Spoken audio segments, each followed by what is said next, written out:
안녕하세요 여러분, 유자자예요. 오늘은 2022년도에 문학상을 수상한 작품집을 함께 보실 건데요. 젊은 작가상 수상집을 안내해 드리면 좋았겠지만 제가 그거를 너무 상반기에 읽어서 깜빡하고 안내를 해드리지 못했어요. 대신에 북클럽 문학동네 웰컴 키트에서 받은 거는 안내해 드렸고요.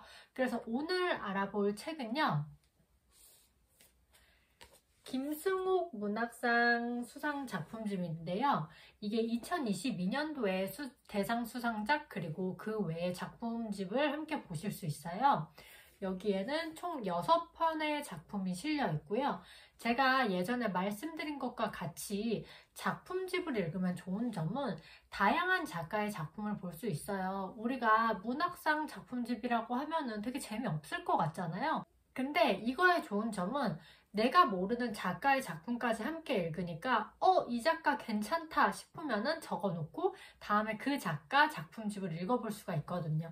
이 작품에서도 총 6명의 작가가 나와서 아는 작가도 있고 모르는 작가도 있을 거예요. 여러분들도 읽어보고 이 작가 거는 내 스타일에 너무 잘 맞는다. 그러면 그분 거를 찾아서 읽어볼 수 있겠죠.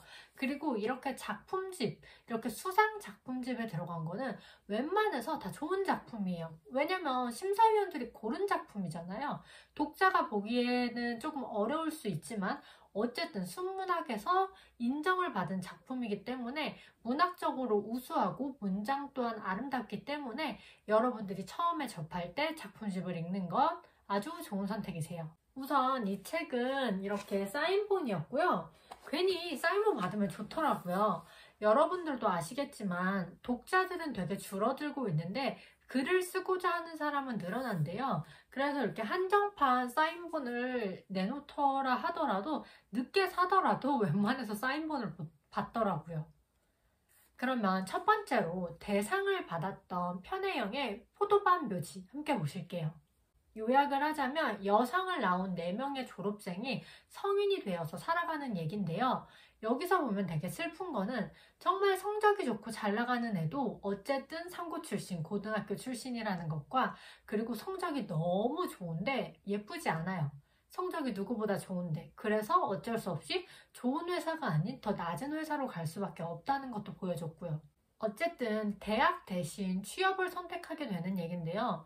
여기에서 슬펐던 거는 이게 자신이 원하는 건지 아니면 가족이 원하는 건지 이게 가정 때문에 환경 때문에 선택하는 건지 스스로 납득할 수가 없다는 거예요. 그 이유는 아직 10대 학생들이잖아요. 20대가 되어서 20살이 되었다고 해서 우리는 어른이 아니죠. 우리 눈에 봤을 때 20살은 너무나 애기잖아요. 그것과 같이 20살이 됐는데 취업을 한다는 거는 너무나도 힘든 일이니까요.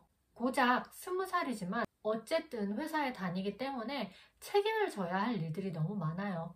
그거 학생의 신분이라면 학생 자체로 책임감을 회피할 수도 있지만 그렇지 못하게 되니까요. 취업만 하면 달라질 줄 알았던 삶이 실제로는 더 캄캄한 현실이었고요. 그리고 더 나아지기 위해서 지금의 삶보다 더 나은 삶을 위해서 아무리 열심히 살아도 그게 쉽지가 않다는 거예요. 그래서 이 소설을 읽고 나면 되게 숨이 턱 막혀요. 출구가 보이지 않거든요. 이 소설을 한 줄 평으로 평하자면 달려간 끝에 다다른 또 다른 어둠. 우리가 졸업을 하고 나면은 되게 멋진 미래가 기다릴 것 같지만 실제로는 더 끔찍한 현실이 기다리고 있다는 걸 보여주는 소설이었어요.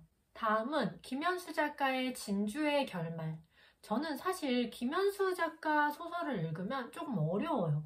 제가 김현수 작가의 세계를 다 받아들이지 못하고 또한 무지한 게 있어서 그 세계에 확실히 들어가지 못하는 독자인 것 같아요.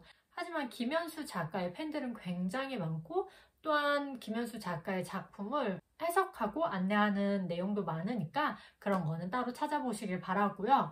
이거는 단편 소설인데요. 요약을 하자면 제주로 간 진주를 만나러 가는 심리학자를 그린 소설이에요. 심리학자는 남의 행동과 남의 생각을 보고 판단하고 평가하는 사람이잖아요. 그리고 결과적인 행동을 보면서 얘는 상처받았겠구나, 얘는 아픔이 있겠구나, 이렇게 해서 그 행동에 대한 이유, 근거, 원인을 스스로 파악하는 사람이에요.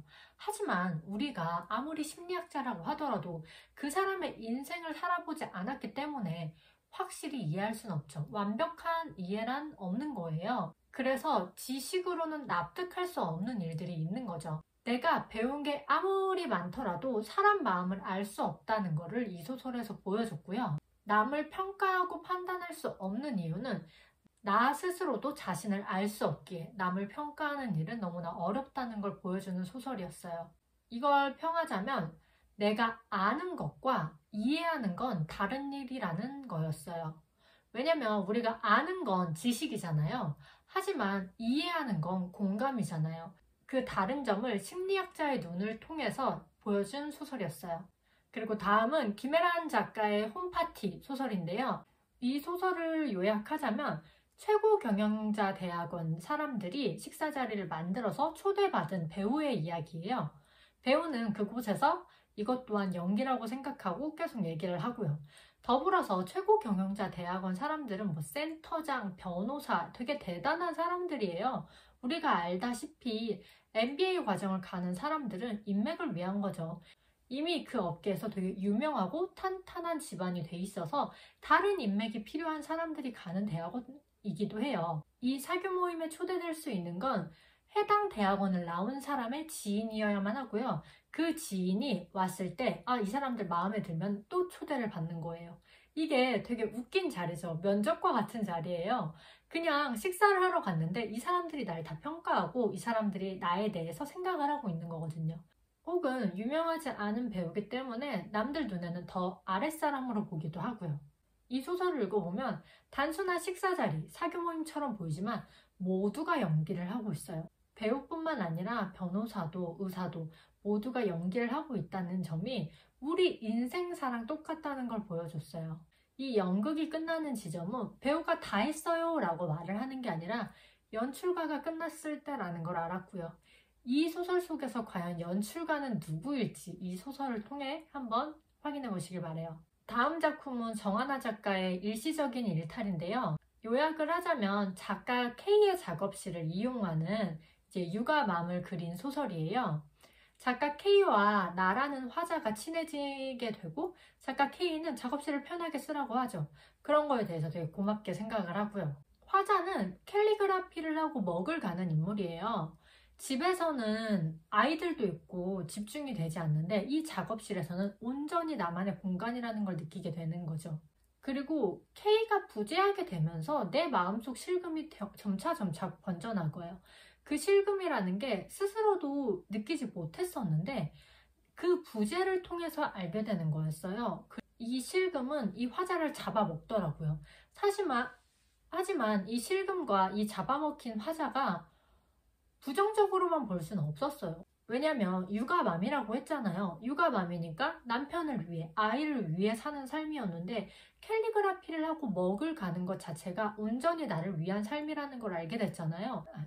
그래서 이 실금은 나를 파괴하게 되지만 결국에는 나를 찾게 되는 하나의 과정이라고 보여졌어요. 어쨌든 이 실금이 깨지는 시기가 언제인지 이 소설에선 나오지 않지만 이 실금이 깨지면서 새로운 삶을 살 수도 있고 혹은 그 유리 파편을 밟은 채로 살아갈 수도 있다는 걸 보여준 소설이죠.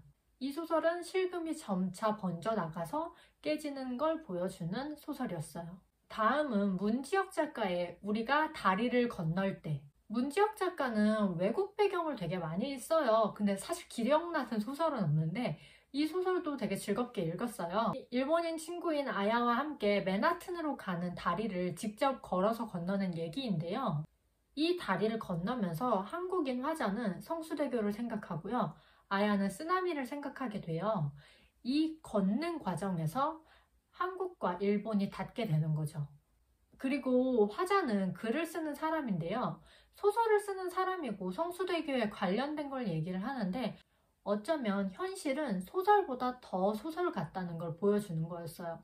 이 다리를 건너고 있지만 너무나 평온한 삶처럼 보이지만 실제는 성수대교를 겪었고 더불어 아야는 쓰나미를 겪은 사람이니까요. 마지막으로 백수린 작가의 아주 환한 날들. 이 작품은 할머니 옥미가 시간에 맞춰 살아가던 중에 앵무새를 한 달 동안 키우게 되는 얘기예요.